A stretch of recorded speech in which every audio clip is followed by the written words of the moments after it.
Hari raya kekristenan ditetapkan berdasarkan astronomi.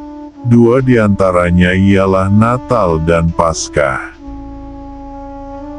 Paskah dirayakan pada pekan pertama ketika bulan purnama terlewati. Kondisi ini tercapai ketika ekinoks musim semi, sedangkan Natal dirayakan pada hari pertama dari titik balik matahari kembali terbit di musim dingin dengan arah yang berlawanan dalam pandangan di langit. Dalam karya tulisnya, Pembelaan Pertama, Justinus Martir menggambarkan jalannya liturgi, upacara ibadat berjemaah Kristen dalam penjelasannya mengenai agama Kristen kepada Kaisar Antoninus Pius. Penggambarannya ini masih relevan dengan tatanan dasar upacara peribadatan Kristen. Justinus Martir memberi gambaran sebagai berikut, dan pada hari yang disebut hari Minggu, semua orang yang tinggal di kota-kota maupun di desa-desa berhimpun di satu tempat, dan riwayat-riwayat para rasul atau tulisan-tulisan para nabi dibacakan, sepanjang waktu mengizinkan, lalu bila mana pembaca telah menyelesaikan tugasnya, pemimpin ibadat memberi arahan secara lisan, dan mengimbau agar hal-hal baik ini diteladani. Kemudian kami semua berdiri bersama-sama dan berdoa, dan sebagaimana yang sudah kami katakan sebelumnya, bila mana kami selesai berdoa, roti dan anggur serta air diantarkan, dan pemimpin ibadat dengan cara yang sama mempersembahkan doa-doa dan ucapan-ucapan syukur, sesuai dengan kesanggupannya, dan para hadirin mengiyakan dengan berucap amin, dan ada pencatuan bagi tiap-tiap hadirin, dan pengambilan bagian dari yang atasnya telah dipersembahkan ucapan syukur. Dan bagi orang-orang yang tidak hadir ada jatah yang diantar oleh para diakon. Orang-orang yang mampu, dan yang rela, menyumbang sebanyak yang ia anggap layak, dan sumbangan yang terkumpul disimpan oleh pemimpin ibadat, yang menyantuni yatim piatu dan janda-janda serta orang-orang yang memerlukan santunan karena sedang sakit atau karena sebab lain, juga orang-orang yang terbelenggu dan orang-orang asing yang sedang singgah di tengah-tengah kami, singkatnya, menyantuni semua orang yang memerlukan santunan. Dari karya tulis Justinus Martir dapat diketahui bahwa, pada masa hidupnya, umat Kristen berhimpun untuk beribadat secara berjemaah pada hari Minggu, hari kebangkitan Yesus, meskipun ada pula upacara-upacara peribadatan lain yang dilaksanakan di luar hari Minggu. Bacaan-bacaan kitab suci diambil dari Perjanjian Lama dan Perjanjian Baru, teristimewa Injil. Seringkali bacaan-bacaan ini ditata berurutan mengikuti suatu siklus tahunan, di dalam sebuah buku yang disebut leksionari, kumpulan bacaan. Arahan lisan dari pemimpin ibadat didasarkan atas bacaan-bacaan ini, dan disebut khotbah atau homili. Ada bermacam-macam doa berjemaah, antara lain doa ucapan syukur, doa pengakuan dosa, dan doa syafaat, yang diucapkan selama ibadat berlangsung.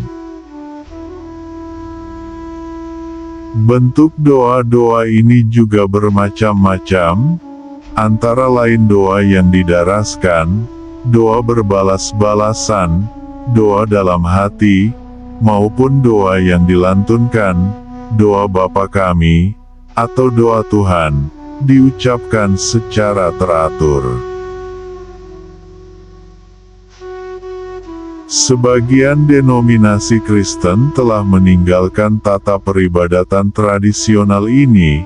Di negara-negara penutur bahasa Inggris, orang seringkali membedakan upacara peribadatan menjadi kebaktian gereja tinggi, yang bercirikan upacara yang lebih megah dan takzim, dan kebaktian gereja rendah. Tetapi dalam kedua-dua kategori ini pun terdapat banyak sekali variasi bentuk peribadatan.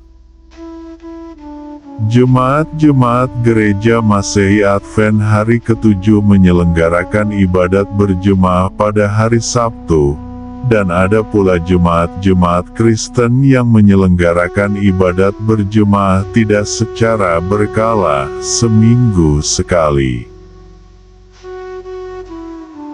Jemaat-jemaat karismatik atau Pentakosta boleh saja serta-merta melakukan tindakan-tindakan tertentu selama ibadat berlangsung bila mana merasa digerakkan oleh Roh Kudus, alih-alih mengikuti suatu urut-urutan upacara yang baku. Tindakan serta-merta ini juga mencakup berdoa secara spontan. Jemaat kaum Quaker akan duduk berdiam diri selama ibadat berlangsung sampai digerakkan oleh Roh Kudus untuk berkata-kata. Beberapa denominasi Protestan Injili menyelenggarakan ibadat seperti konser-konser, lengkap dengan musik rock dan pop, tari-tarian, dan penggunaan multimedia. Denominasi-denominasi yang tidak mengakui keberadaan jabatan imamat yang terpisah dari umat awam pada umumnya beribadat tanpa harus dipandu oleh seorang pemimpin ibadat yang resmi, baik karena prinsip yang dianut denominasi tersebut, maupun karena sekadar menyesuaikan penyelenggaraan ibadat dengan kebutuhan jemaat setempat.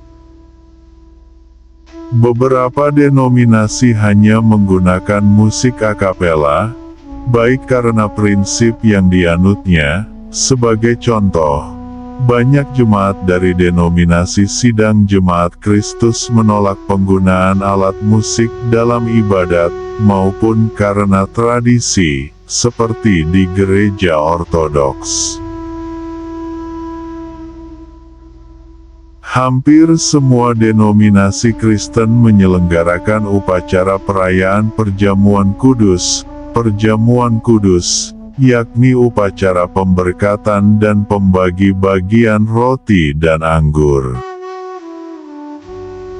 Upacara ini dilakukan demi mematuhi perintah Yesus dalam perjamuan terakhir kepada murid-muridnya agar diperbuat guna mengenang dirinya sewaktu membagi-bagikan roti kepada mereka sambil berkata, "Inilah tubuhku," dan mengedarkan cawan berisi minuman anggur sambil berkata, "Inilah darahku." Beberapa denominasi Kristen mempraktikkan komuni tertutup, persekutuan tertutup, sehingga hanya membagikan komuni, roti dan anggur yang sudah diberkati kepada orang-orang yang sudah bergabung dengan denominasinya, atau kadang-kadang hanya kepada orang-orang yang sudah bergabung dengan jemaat gerejanya. Gereja Katolik hanya membagikan komuni kepada anggota-anggotanya yang tidak dalam keadaan berdosa berat. Sebagian besar denominasi mempraktikkan komuni terbuka, karena menurut pandangan mereka komuni adalah sarana untuk bersekutu, dan bukan persekutuan itu sendiri. Denominasi-denominasi semacam ini mempersilahkan semua orang Kristen untuk ikut mengambil bagian. Tata ibadat dapat diubah sesuai pada kesempatan-kesempatan istimewa seperti pembaptisan atau pernikahan yang diselenggarakan selama ibadat berlangsung, atau pada hari-hari raya penting. Dalam peribadatan gereja perdana, orang-orang yang belum selesai menjalani proses inisiasi, para katekumen, akan dipisahkan dari jemaat bila mana ibadat akan dilanjutkan ke bagian upacara Ekaristi. Di banyak gereja sekarang ini, kanak-kanak dipisahkan dari orang dewasa sepanjang seluruh atau sebagian dari waktu peribadatan untuk diberi pengajaran yang sesuai dengan usia mereka. Ibadat khusus untuk kanak-kanak ini disebut sekolah minggu atau sekolah sabat. Sekolah minggu seringkali diselenggarakan sebelum ibadat, alih-alih sewaktu ibadat berlangsung.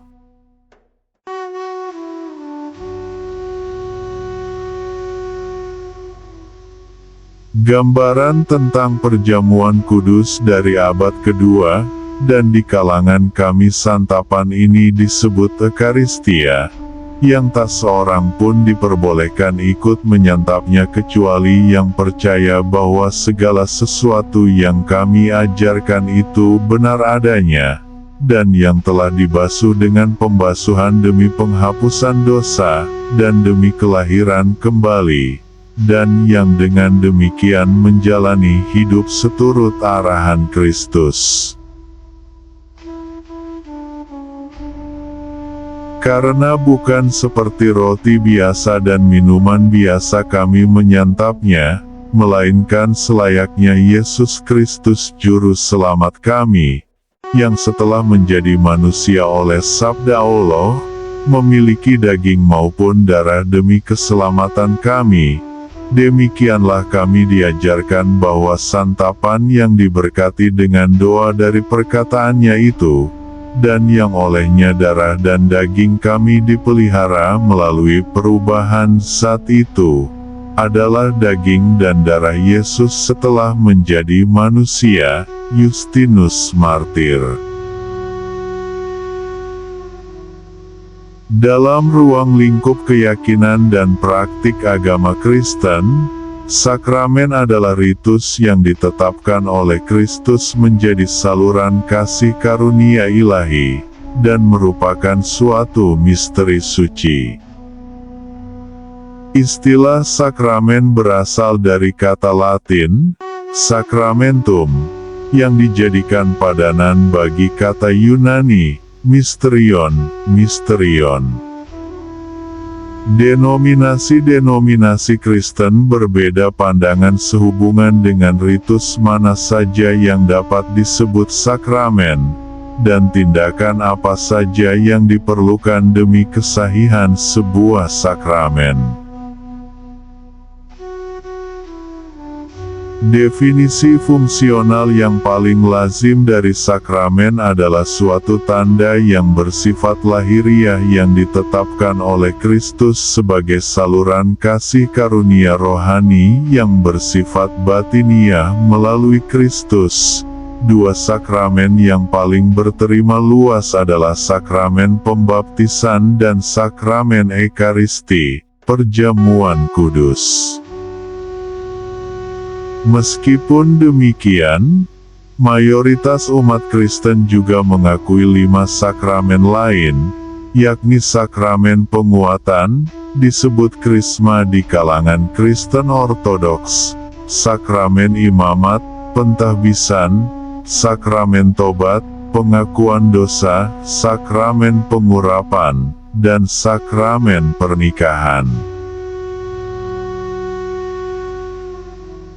Jika disatukan, sakramen-sakramen ini merupakan ketujuh sakramen yang diakui oleh gereja-gereja bertradisi gereja tinggi, terutama Gereja Katolik Roma, Gereja Ortodoks Timur, Gereja-gereja Ortodoks Oriental, Gereja-gereja Katolik Independen, Gereja Katolik Lama, banyak gereja Anglikan, dan sejumlah gereja Lutheran. Sebagian besar dari denominasi-denominasi Kristen yang selebihnya hanya mengakui baptisan dan perjamuan kudus sebagai sakramen, sementara sejumlah denominasi Protestan, misalnya kaum Quaker, menolak teologi sakramen. Denominasi-denominasi Kristen yang meyakini bahwa ritus-ritus ini tidak mendatangkan kasih karunia, misalnya gereja baptis, lebih suka menyebut baptisan dan perjamuan kudus sebagai ordinansi daripada sebagai sakramen. Selain sakramen-sakramen di atas, Gereja Negeri Timur mengakui pula dua sakramen lain sebagai ganti sakramen pernikahan dan sakramen pengurapan, yakni sakramen ragi suci, melka, dan sakramen tanda salib.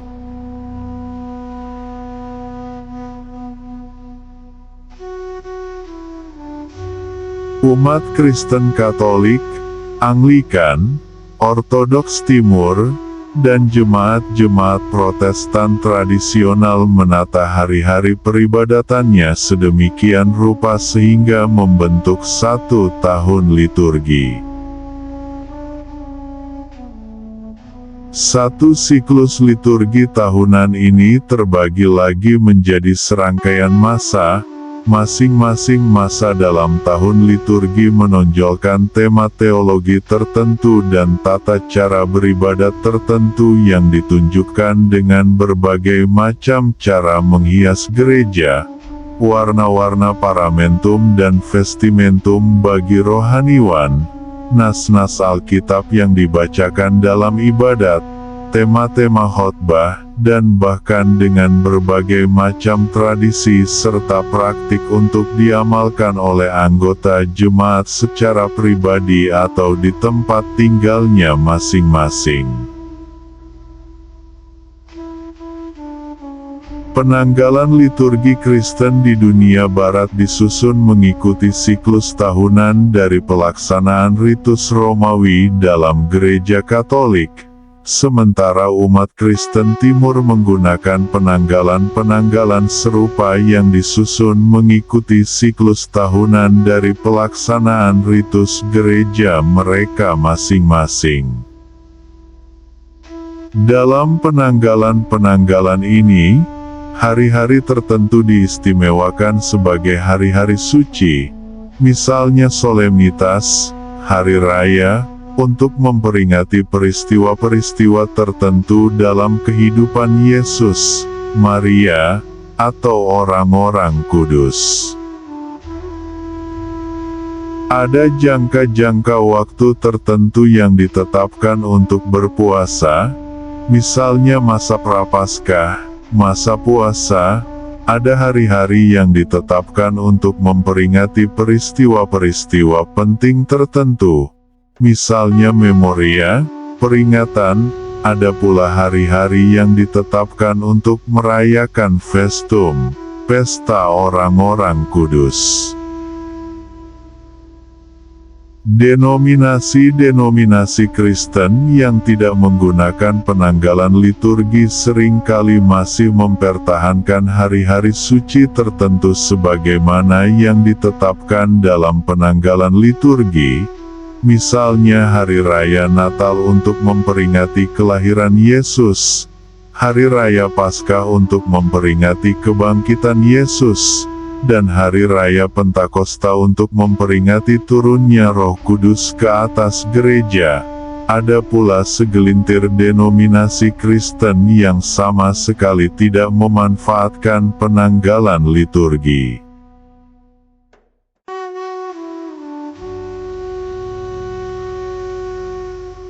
Pada umumnya agama Kristen tidak mempraktikkan anikonisme, yaitu penolakan atau pelarangan terhadap pemanfaatan berbagai macam citra, Meskipun beberapa sekte Kristen Yahudi dan sejumlah denominasi Kristen modern sampai pada taraf tertentu lebih suka untuk tidak menggunakan citra-citra makhluk hidup sebagai lambang dengan alasan ketaatan pada larangan menyembah berhala dalam Dasatita. Salib, yakni salah satu lambang yang paling dikenal di seluruh dunia sekarang ini, digunakan sebagai salah satu lambang agama Kristen semenjak permulaan sejarah gereja. Dalam karya tulisnya yang berjudul The Corona, perihal mahkota, Tertullianus mengemukakan bahwa sudah menjadi tradisi bagi umat Kristen untuk berulang kali menandai dahi mereka dengan tanda salib. Meskipun lambang salib sudah dikenal oleh umat Kristen perdana, krusifiks, salib dengan citra Yesus, baru mulai digunakan pada abad ke-5. Di antara berbagai macam lambang yang digunakan oleh umat Kristen perdana, agaknya lambang ikanlah yang menempati posisi terpenting. Dari peninggalan-peninggalan sejarah semisal bangunan-bangunan makam diketahui bahwa lambang ikan sangat lumrah digunakan oleh umat Kristen semenjak permulaan sejarah gereja. Gambar ikan sudah digunakan sebagai salah satu lambang agama Kristen pada dasawarsa-dasawarsa pertama dalam abad kedua. Kepopulerannya di kalangan umat Kristen agaknya bersumber dari sebuah singkatan terkenal yang terdiri atas 5 huruf Yunani pembentuk kata ichthys, ikan.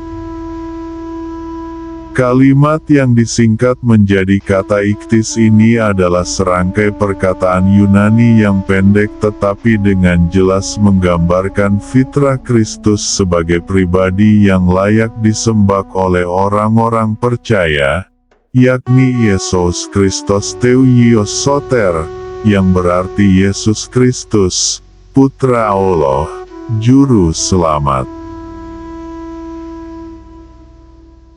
Lambang-lambang utama lainnya dalam agama Kristen, meliputi monogram Kiro, burung merpati, lambang Roh Kudus, anak domba kurban, lambang pengorbanan diri Kristus, pokok anggur, melambangkan perlunya umat Kristen senantiasa terhubung dengan Kristus, dan berbagai macam lambang lain. Semua lambang ini bersumber dari ayat-ayat kitab suci Perjanjian Baru.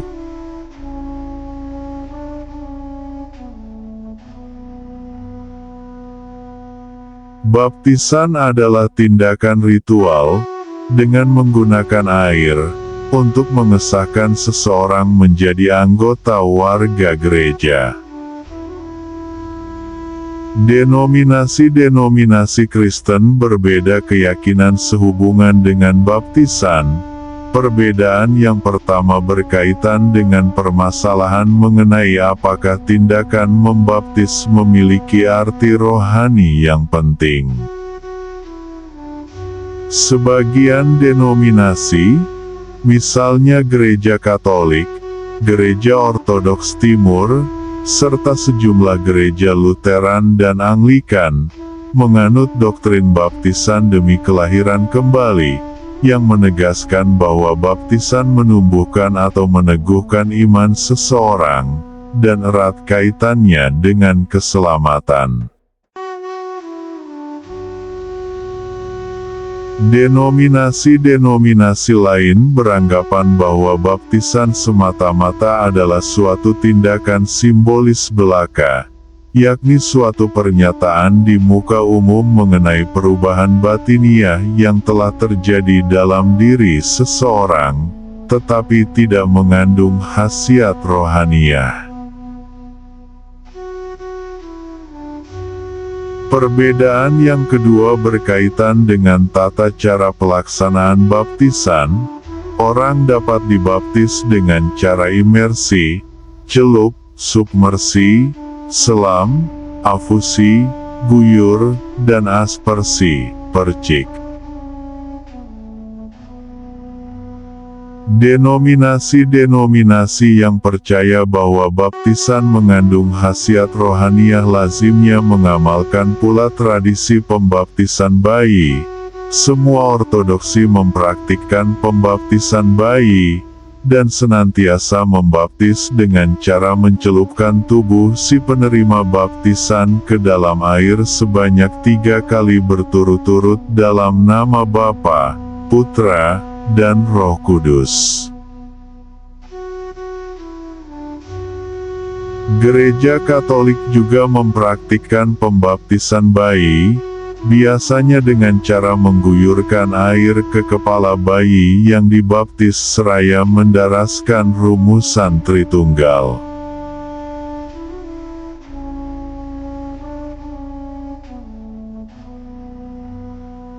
Taklimat Yesus mengenai doa dalam khotbah di bukit menunjukkan kurangnya minat terhadap aspek-aspek lahiriah dari doa. Kepedulian terhadap teknik berdoa dikutuk sebagai perbuatan syirik, sementara sikap percaya secara bersahaja pada kerahiman Allah sebagai pribadi yang kebapaan justru digiatkan. Dalam berbagai ayat Perjanjian Baru, kebebasan untuk mendekat pada Allah ini juga ditonjolkan. Sikap percaya diri semacam ini harus dipahami dalam lingkup keyakinan Kristen akan adanya hubungan istimewa antara orang percaya dan Kristus melalui Roh Kudus yang bersemayam di dalam dirinya. Dalam tradisi-tradisi agama Kristen pada masa-masa selanjutnya, gerak-gerik tubuh tertentu ditonjolkan, termasuk gerak-gerik tubuh khas abad pertengahan seperti berlutut atau membuat tanda salib. Berlutut, bersoja, dan bersujud seringkali dipraktikkan oleh denominasi-denominasi Kristen yang lebih tradisional. Umat Kristen di dunia barat acap kali berdoa sambil merapatkan kedua telapak tangan dengan ujung-ujung jari mengarah ke depan seperti dalam upacara komendasi feodal, bayat. Ada kalanya digunakan pula sikap berdoa orans yang jauh lebih kuno, yakni mengangkat kedua belah tangan dengan telapak tangan menghadap ke depan, ujung-ujung jari mengarah ke atas, dan kedua siku tertekuk. Doa syafaat adalah berdoa demi kepentingan orang lain. Ada banyak riwayat tentang doa syafaat dalam Alkitab, antara lain doa syafaat Rasul Petrus demi kesembuhan orang-orang sakit dan doa syafaat nabi-nabi dalam Perjanjian Lama demi kepentingan orang lain. Dalam surat Yakobus, doa syafaat orang-orang percaya biasa tidak dibedakan dari doa syafaat Elia, Nabi besar Perjanjian Lama. Menurut agama Kristen, makbul tidaknya doa bergantung pada kuasa Allah, bukan pada status si pendoa. Gereja Purba, yang mencakup gereja timur maupun gereja barat, mengembangkan tradisi memohon syafaat orang-orang kudus yang sudah meninggal dunia. Sampai sekarang tradisi ini masih dipraktikkan dalam gereja Ortodoks Timur, gereja-gereja Ortodoks Oriental, gereja Katolik Roma, dan sejumlah gereja Anglikan. Meskipun demikian, gereja-gereja yang terbentuk pada zaman Reformasi Protestan menolak tradisi berdoa kepada orang-orang kudus, dengan alasan bahwa Kristus adalah satu-satunya perantara bagi umat manusia. Tokoh reformasi Protestan, Huldricus Zwingli, mengaku pernah berdoa kepada orang-orang kudus sampai akhirnya diyakinkan oleh nas Alkitab bahwa perbuatan semacam itu adalah penyembahan berhala.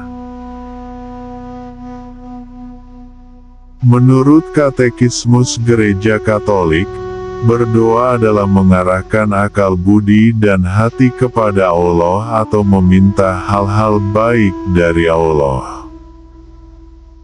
Buku doa bersama yang dipergunakan di kalangan Anglikan adalah sebuah buku pedoman tata ibadat di gereja yang memuat doa-doa, bacaan-bacaan kitab suci, dan sekumpulan nada atau mazmur untuk dinyanyikan.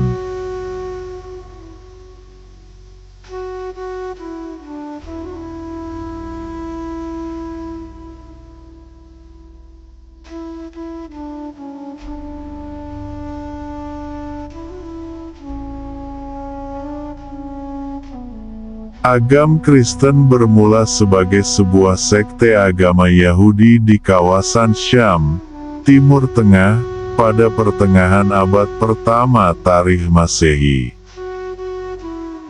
Selain agama Yahudi era Kenisah kedua, keyakinan-keyakinan besar yang turut memengaruhi agama Kristen perdana adalah agama Majusi dan ajaran-ajaran Gnostik. John Bowker berpendapat bahwa gagasan-gagasan Kristen seperti para malaikat, kiamat, pengadilan terakhir, kebangkitan, serta surga dan neraka mendapatkan bentuk dan maknanya dari kepercayaan-kepercayaan agama Majusi. Agama Kristen mula-mula bertumbuh di bawah kepemimpinan ke-12 rasul, khususnya Petrus dan Paulus, yang dilanjutkan oleh para uskup perdana yang dihormati oleh umat Kristen selaku pengganti para rasul. Menurut kitab suci agama Kristen, umat Kristen sejak semula telah ditindas oleh sejumlah pemuka agama Yahudi dan Romawi, yang tidak setuju dengan ajaran-ajaran para rasul.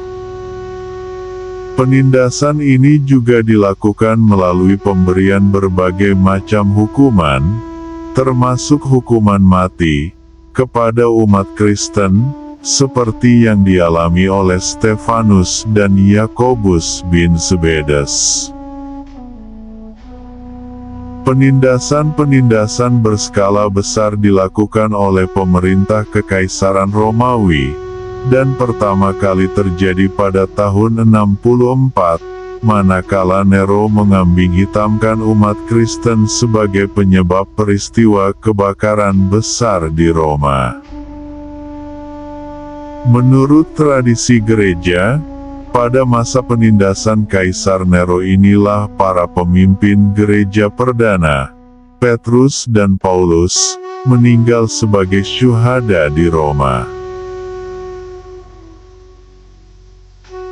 Penindasan-penindasan yang lebih luas lagi berlangsung selama masa pemerintahan 9 Kaisar Romawi berikutnya, dan yang paling gencar terjadi pada masa pemerintahan Kaisar Decius dan Kaisar Dioklesianus. Semenjak tahun 150, para ulama Kristen mulai menghasilkan karya-karya tulis teologi dan apologi untuk membela iman Kristen. Para pujangga ini dikenal dengan sebutan Bapak-Bapak Gereja, dan kajian atas karya-karya mereka disebut studi patristik atau patrologi.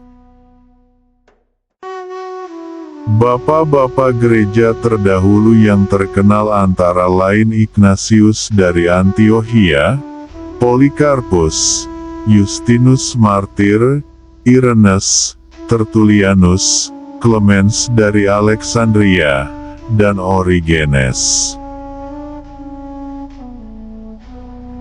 Armenia diyakini sebagai negara pertama yang menerima agama Kristen, manakala Raja Tirdat ketiga menjadikan agama Kristen sebagai agama negara Armenia antara tahun 301 dan 314. Agama Kristen bukanlah agama baru di Armenia kala itu, karena sudah menyebar ke negeri itu selambat-lambatnya sejak abad ketiga, dan mungkin saja sudah hadir lebih awal lagi.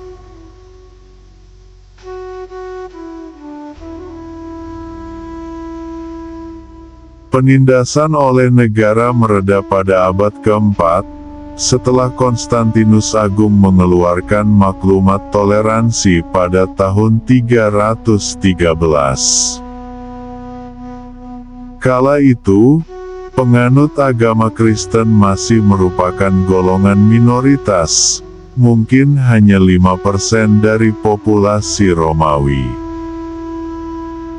Pada tanggal 27 Februari tahun 380, Kaisar Theodosius I mengundangkan sebuah hukum yang menetapkan agama Kristen versi Nikea sebagai agama Kristen yang sah dianut di Kekaisaran Romawi.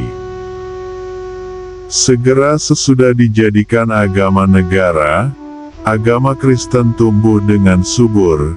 Gereja menerima banyak sumbangan dari orang-orang kaya hingga mampu membeli tanah.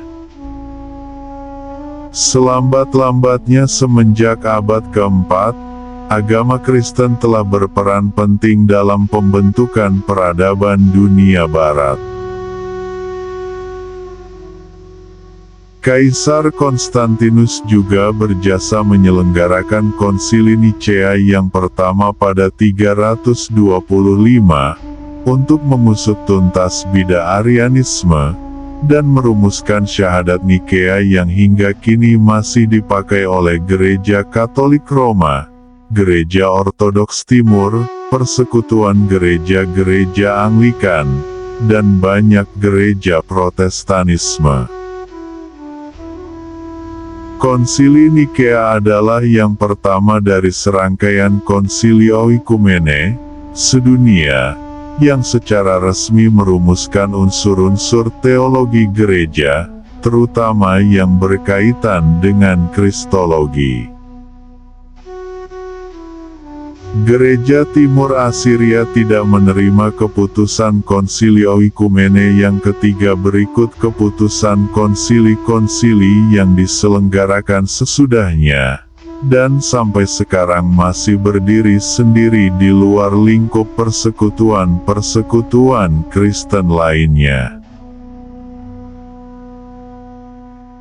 Kehadiran agama Kristen di Afrika bermula pada abad pertama Masehi di Mesir, dan pada abad kedua di kawasan sekitar Kartago. Penginjil Markus merintis pembentukan gereja Ortodoks Koptik di Alexandria pada 43 Masehi. Tokoh-tokoh Afrika yang telah memengaruhi perkembangan agama Kristen antara lain Tertullianus, Clemens dari Alexandria, Origenes dari Alexandria, Cyprianus, Athanasius, dan Agustinus dari Hippo. Di kemudian hari, kemunculan Islam di Afrika Utara menyusutkan ukuran dan jumlah jemaat-jemaat Kristen, serta hanya menyisakan gereja Koptik di Mesir, gereja Tewahedo Ortodoks Ethiopia di kawasan tanduk Afrika, dan gereja Nubia di Sudan, Nobatia, Makuria, dan Alodia. Di bidang kemakmuran dan kehidupan berbudaya, Kekaisaran Romawi Timur merupakan salah satu dari puncak-puncak pencapaian dalam sejarah agama Kristen dan peradaban Kristen. Konstantinopel tetap menjadi kota terunggul di seluruh dunia Kristiani dari segi ukuran, kemakmuran, dan budayanya. Di kota ini pula minat terhadap filsafat Yunani klasik bersemi kembali, dan jumlah karya sastra dalam bahasa Yunani semakin bertambah banyak.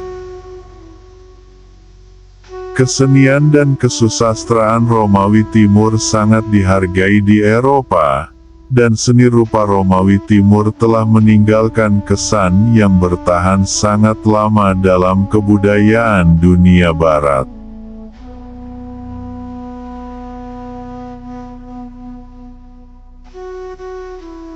Dengan runtuhnya Kekaisaran Romawi di Eropa Barat, lembaga kepausan tampil menjadi salah satu pihak yang turut berperan di pentas politik. Kenyataan ini pertama kali terlihat dalam perundingan diplomatik yang dilakukan Sri Paus Leo dengan orang Hun dan orang Vandal. Gereja juga memasuki kurun waktu usaha dakwah dan penambahan umat yang berlangsung lama di tengah-tengah berbagai suku dan kaum di Eropa, manakala pengikut bidah Kristen Arian menetapkan hukuman mati bagi pelaku penyembahan berhala. Agama Kristen Katolik justru menyebar di kalangan suku-suku bangsa Jermani, Celt, Slav, Magyar, dan Balt yang masih memuja berhala. Agama Kristen telah menjadi unsur penting dalam pembentukan peradaban dunia Barat, setidaknya semenjak abad keempat. Sekitar tahun 500, Santo Benediktus menyusun aturan biara, dan dengan demikian menghadirkan suatu tatanan regulasi yang berkaitan dengan pendirian dan pengelolaan biara. Monastisisme menjadi kekuatan besar di seluruh Eropa, dan memunculkan banyak pusat pendidikan perdana, yang paling terkenal di antaranya adalah pusat-pusat pendidikan di Republik Irlandia, Skotlandia, dan di Galia, yang turut andil dalam gerakan pembaharuan Karoling pada abad ke-9.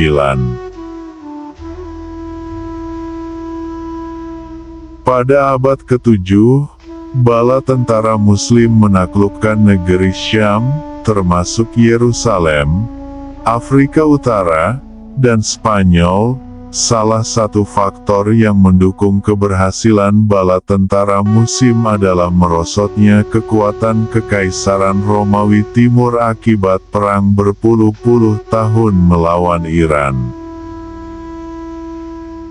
Semenjak abad ke-8, seiring meningkatnya kekuasaan raja-raja Wangsa Karoling, lembaga kepausan mulai mendapatkan dukungan politik yang lebih besar dari kerajaan orang Franka. Pada abad pertengahan, terjadi perubahan-perubahan besar dalam gereja. Paus Gregorius Agung secara dramatis merombak dan menata ulang struktur dan administrasi gereja. Pada permulaan abad ke-8, umat Kristen terpecah belah akibat bidah ikonoklasme yang didukung oleh kaisar-kaisar Romawi Timur. Konsilio Ekumene Nikea yang kedua pada 787 akhirnya mengeluarkan keputusan yang membenarkan penggunaan ikon oleh umat Kristen. Pada permulaan abad ke-10, monastisisme Kristen di dunia Barat semakin berkembang berkat usaha-usaha pembaruan yang dipelopori oleh biara induk tarekat Benediktin di Cluny. Hebraisme, sebagaimana Helenisme, merupakan salah satu faktor maha penting dalam perkembangan peradaban dunia Barat. Agama Yahudi, selaku pendahulu dari agama Kristen, secara tidak langsung banyak memberi sumbangan bagi pembentukan nilai-nilai luhur dan akhlak bangsa-bangsa Barat semenjak agama Kristen menyebar luas di daratan Eropa. Semenjak abad ke-11, sekolah-sekolah katedral yang sudah lama berdiri di dunia Barat dikembangkan menjadi universitas-universitas. Universitas-universitas tradisional abad pertengahan ini, hasil pengembangan sekolah-sekolah gereja Katolik dan Protestan, selanjutnya membentuk struktur-struktur akademik khusus untuk mendidik mahasiswa dalam jumlah yang lebih besar secara lebih layak agar menjadi tenaga-tenaga profesional. Profesor Walter Rueck, penyunting buku A History of the University in Europe, mengemukakan bahwa universitas-universitas pada zaman itu hanya mendidik mahasiswa untuk menjadi rohaniwan, ahli hukum, pamong praja, dan tabib. Meskipun pada awalnya hanya mengajarkan mata kuliah teologi, universitas-universitas mulai menambahkan mata-mata kuliah lain, seperti ilmu pengobatan, filsafat, dan hukum. Universitas-universitas yang mengajarkan berbagai mata kuliah tambahan ini menjadi cikal bakal dari lembaga-lembaga pendidikan tinggi modern. Pada umumnya universitas dianggap sebagai lembaga yang berlatar belakang agama Kristen abad pertengahan.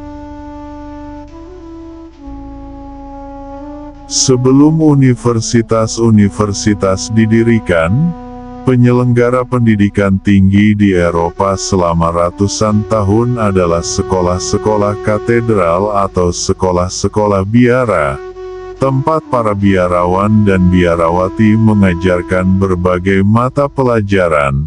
Sekolah-sekolah yang merupakan para leluhur langsung dari universitas-universitas ini terbukti sudah ada di berbagai tempat semenjak abad ke-6. Seiring maraknya pendirian kota-kota baru di seluruh Eropa, terbentuk pula tarekat-tarekat fakir Kristen yang membawa keluar cara hidup bakti dari lingkungan biara ke tengah-tengah lingkungan perkotaan. Dua tarekat fakir yang paling menonjol adalah tarekat Fransiskan yang didirikan oleh Santo Fransiskus, dan tarekat Dominikan yang didirikan oleh Santo Dominikus. Kedua tarekat ini sangat berjasa bagi tumbuh kembangnya universitas-universitas besar di Eropa. Tarekat baru lainnya adalah tarekat Sistersien yang membangun biara-biara besar di daerah-daerah yang belum dihuni orang. Biara-biara Sistersien ini berjasa merintis berdirinya permukiman-permukiman baru. Pada masa itu, gedung-gedung gereja dan seni arsitektur gerejawi meraih capaian-capaian baru, yang berpuncak pada gaya arsitektur Romanik dan Gotik, serta katedral-katedral megah di Eropa. Sejak tahun 1095, yakni pada masa pontifikat Paus Urbanus II, Perang Salib dikobarkan. Perang Salib adalah serangkaian aksi militer di Tanah Suci dan di tempat-tempat lain, yang dilancarkan sebagai tanggapan atas permohonan bantuan yang diajukan Kaisar Romawi Timur, Alexios I, untuk melawan usaha perluasan wilayah yang dilakukan oleh bangsa Turki.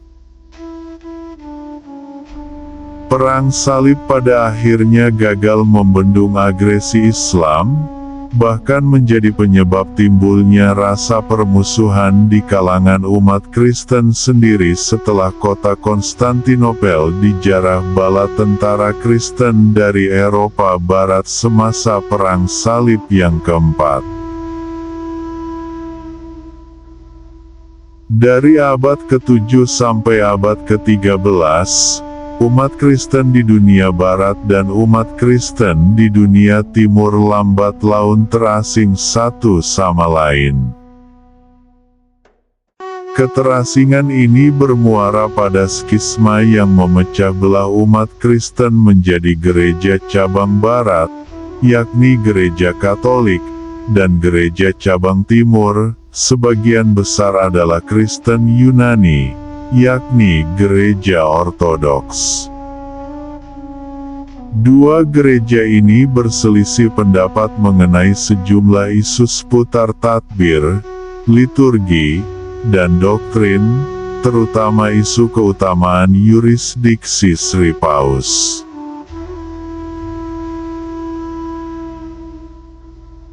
Konsili Lyon II pada 1274, dan Konsili Firenze pada 1439 berusaha mempersatukan kembali kedua gereja ini, akan tetapi Gereja Ortodoks menolak memberlakukan putusan-putusan Konsili Lyon maupun Konsili Firenze, sehingga kedua gereja masih tetap terpisah sampai sekarang. Meskipun demikian, Gereja Katolik telah berhasil memulihkan persatuan dengan sejumlah gereja timur yang lebih kecil. Mulai sekitar tahun 1184,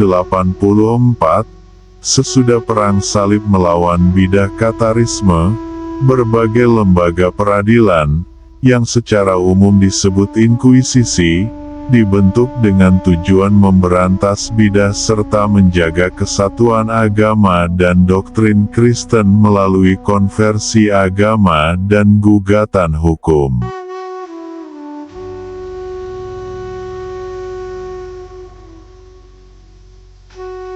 Semangat pembaharuan pada abad ke-15 menghidupkan kembali minat orang pada khazanah ilmu pengetahuan peninggalan abad kuno. Skisma besar lainnya, yakni Reformasi Protestan, memecah belah umat Kristen di dunia Barat menjadi beberapa aliran. Pada 1517, Martin Luther memprotes penjualan indulgensi, anugerah penghapusan ganjaran dosa, dan tak seberapa lama kemudian mulai menafikan sejumlah pokok penting dalam doktrin Gereja Katolik. Tokoh-tokoh reformasi Protestan lainnya seperti Huldricus Zwingli, Johannes Oecolampadius, Johannes Calvin, Johannes Knox, dan Yakobus Arminius bertindak lebih jauh lagi dengan mengecam ajaran dan peribadatan Katolik. Penentangan-penentangan terhadap Gereja Katolik ini berkembang menjadi sebuah gerakan bernama Protestantisme yang menafikan keutamaan Sri Paus, peranan tradisi suci, 7 sakramen, serta berbagai doktrin dan praktik lainnya. Gerakan reformasi Protestan di Inggris bermula pada 1534, manakala Raja Henry ke-8 dipermaklumkan sebagai kepala gereja Inggris. Mulai dari tahun 1536, biara-biara di seluruh Inggris, Wales, dan Irlandia dibubarkan. Thomas Müntzer, Andreas Karstad, dan sejumlah teolog lainnya beranggapan bahwa baik Gereja Katolik maupun aliran-aliran reformasi magisterial sudah menyimpang dari kebenaran, para teolog ini memprakarsai gerakan reformasi radikal yang melahirkan berbagai denominasi Anabaptis. Gereja Katolik menanggapi gerakan reformasi Protestan dengan melakukan serangkaian upaya perombakan dan pembaruan internal yang disebut Reformasi Katolik atau Reformasi Katolik. Konsili Trento menjelaskan dan menegaskan kembali doktrin Gereja Katolik. Selama abad-abad berikutnya, persaingan antara agama Kristen Katolik dan agama Kristen Protestan dicampur-adukkan dengan perjuangan politik negara-negara Eropa. Sementara itu, penemuan Amerika oleh Christopher Columbus pada 1492 menimbulkan suatu gelombang kegiatan dakwah yang baru. Berkat semangat baru untuk berdakwah ini, meskipun seiring sejalan dengan usaha perluasan wilayah jajahan oleh negara-negara kuat di Eropa, agama Kristen menyebar ke Amerika, Oseania, Asia Timur, dan Afrika Sub-Sahara. Di seluruh Eropa, perpecahan yang ditimbulkan oleh reformasi Protestan bermuara pada maraknya aksi kekerasan bermotif agama dan pembentukan gereja-gereja negara yang berdiri sendiri-sendiri. Aliran Lutheran menyebar ke kawasan utara, tengah, dan timur dari wilayah negara Jerman, Livonia, dan Skandinavia. Aliran Anglikan terbentuk di Inggris pada 1534, aliran Calvinis dan beragam pecahannya, misalnya aliran Presbyterian, menyebar di Skotlandia, negeri Belanda, Hungaria, Swiss, dan Prancis. Aliran Arminian mendapatkan pengikut di Belanda dan Frisia. Semua perbedaan ini pada akhirnya menimbulkan sengketa-sengketa yang dipicu oleh masalah agama, Perang 30 tahun, Perang Saudara Inggris, dan Perang Agama Perancis merupakan contoh-contoh yang paling menonjol. Peristiwa-peristiwa semacam ini memanaskan perdebatan di kalangan umat Kristen seputar persekusi dan toleransi.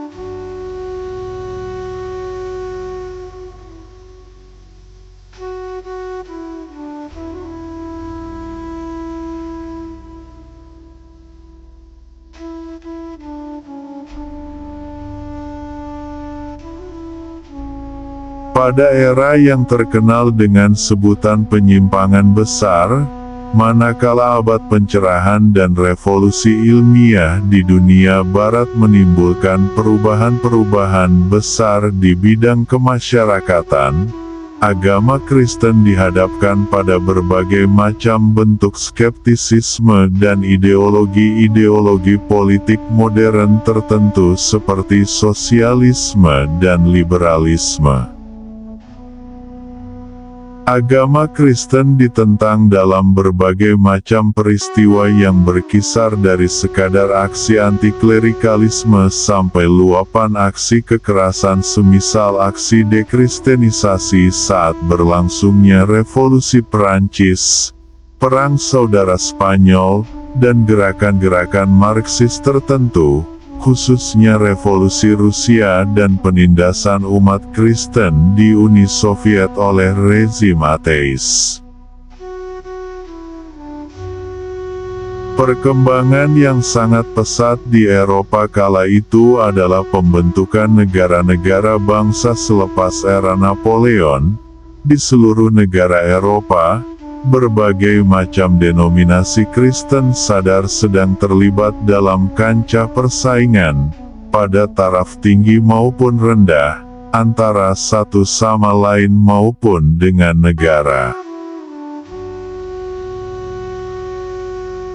Variabel-variabel dalam persaingan ini adalah ukuran nisbi dari denominasi-denominasi serta orientasi keagamaan, politik, dan ideologi dari negara. Urs Altermat dari Universitas Freiburg, yang secara khusus mencermati agama Kristen Katolik di Eropa, berhasil mengidentifikasi 4 ragam kehidupan berbangsa di Eropa. Di negeri-negeri yang mayoritas warganya turun-temurun memeluk agama Kristen Katolik seperti Belgia, Spanyol, dan sampai taraf tertentu juga Austria, komunitas-komunitas keagamaan dan kebangsaan kurang lebih identik. Simbiosis dan pemisahan budaya didapati di Polandia, Irlandia, dan Swiss, yakni negeri-negeri dengan denominasi-denominasi yang saling bersaing.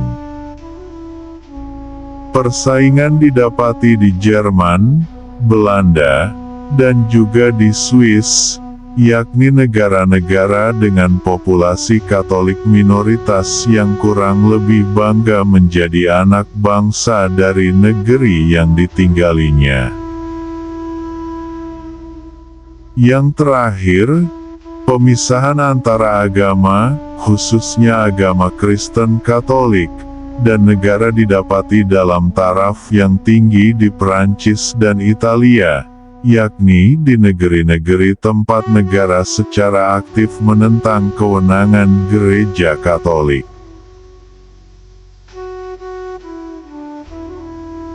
Gabungan faktor-faktor pembentukan negara-negara bangsa dan ultramontanisme, khususnya di Jerman dan Belanda, juga di Inggris, seringkali memaksa gereja-gereja, organisasi-organisasi, dan anggota-anggota jemaat Katolik untuk memilih antara tunduk pada tuntutan-tuntutan kebangsaan dari negara atau tunduk pada kewenangan gereja, teristimewa pada kewenangan lembaga kepausan. Masalah ini mengemuka dalam Konsili Vatikan I, dan juga menjadi sebab langsung dari kulturkampf, pergolakan budaya di Jerman, manakala kubu liberal dan Protestan di bawah pimpinan Otto von Bismarck berhasil mengundangkan berbagai macam peraturan yang sungguh-sungguh membatasi keleluasaan Gereja Katolik dalam berekspresi dan berorganisasi. Ketaatan beragama umat Kristen di Eropa merosot seiring munculnya modernitas dan sekularisme di benua itu, khususnya di Ceko dan Estonia, sementara ketaatan beragama di Amerika pada umumnya tinggi jika dibandingkan dengan Eropa. Pada penghujung abad ke-20, terjadi peralihan jumlah umat Kristen yang taat beragama dari Eropa dan Amerika ke negara-negara dunia ketiga, dan belahan bumi selatan pada umumnya. Peradaban dunia barat akhirnya tak lagi menjadi pengusung utama panji-panji agama Kristen. Beberapa kelompok masyarakat Eropa, termasuk yang di perantauan, masyarakat-masyarakat pribumi Amerika, dan masyarakat-masyarakat pribumi di benua-benua lainnya telah menghidupkan kembali agama-agama aslinya masing-masing. Sekitar 7,1–10% dari orang Arab adalah umat Kristen. Sebagian besar di antaranya bermukim di Mesir, Suriah, dan Lebanon.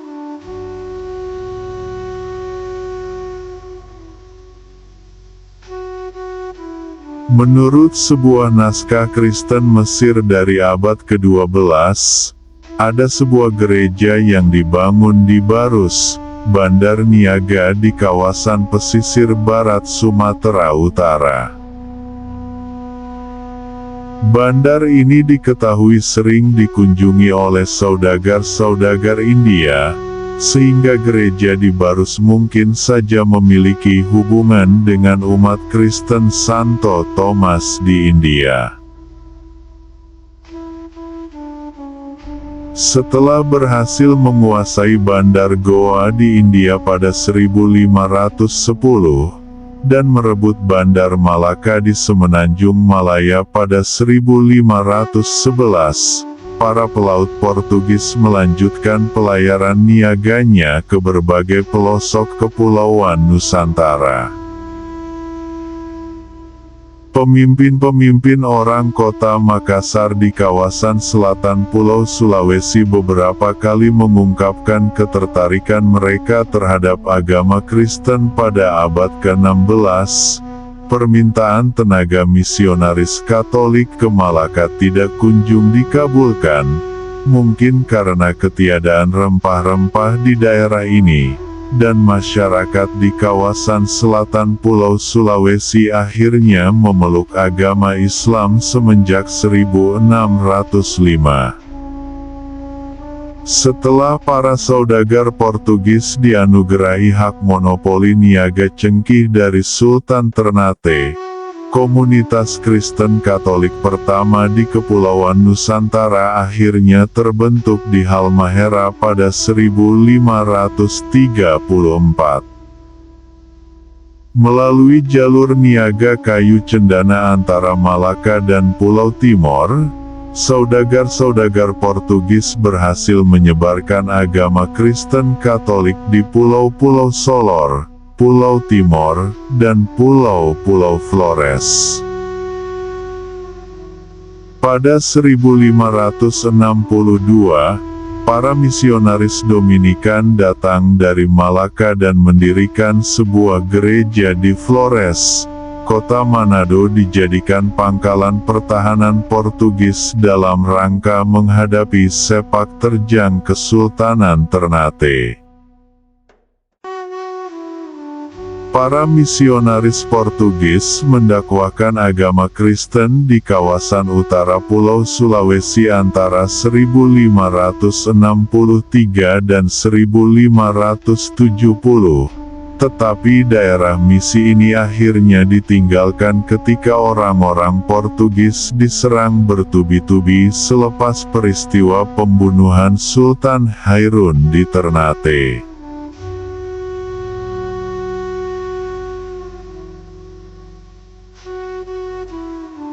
Setelah mengalahkan Portugis pada 1605, bangsa Belanda mengusir para misionaris Katolik.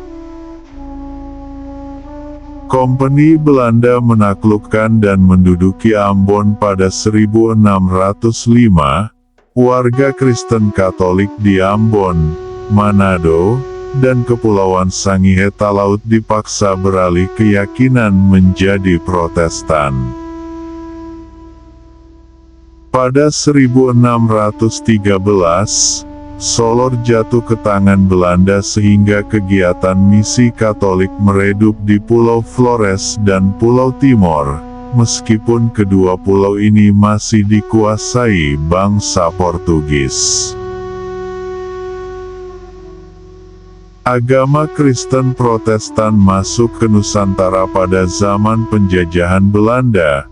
Pada pertengahan era 1700-an, sudah ada jemaat gereja Lutheran dalam jumlah yang signifikan di daerah khusus ibu kota Jakarta dengan sebuah gedung gereja Lutheran yang dibangun oleh Gubernur Jenderal penganut aliran Lutheran, Gustav Willem van Imhoff, pada 1749. Umat Kristen Katolik baru diberi kebebasan untuk beribadat di wilayah Hindia Belanda oleh Gubernur Jenderal Herman Willem Daendels pada 1808. Kebijakan ini lebih ditujukan bagi kepentingan umat Kristen Katolik berkebangsaan Eropa, karena Gubernur Jenderal Daendels memerintah Hindia Belanda di bawah rezim Prancis, negara penganut agama Kristen Katolik. Kebebasan beribadah bagi umat Katolik ini dikukuhkan oleh Thomas Stamford Raffles. Pada 1817,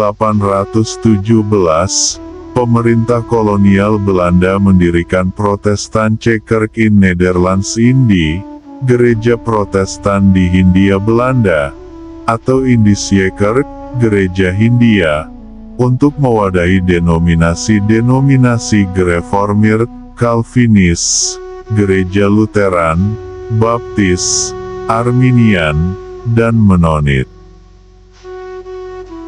Dengan maklumat tanggal 11 Desember tahun 1835, Raja Belanda, Willem I, menitahkan penyatuan seluruh denominasi Lutheran dan Calvinis, serta pembentukan Majelis Gereja Tunggal untuk mengawasi seluruh denominasi Kristen Protestan di Hindia Belanda.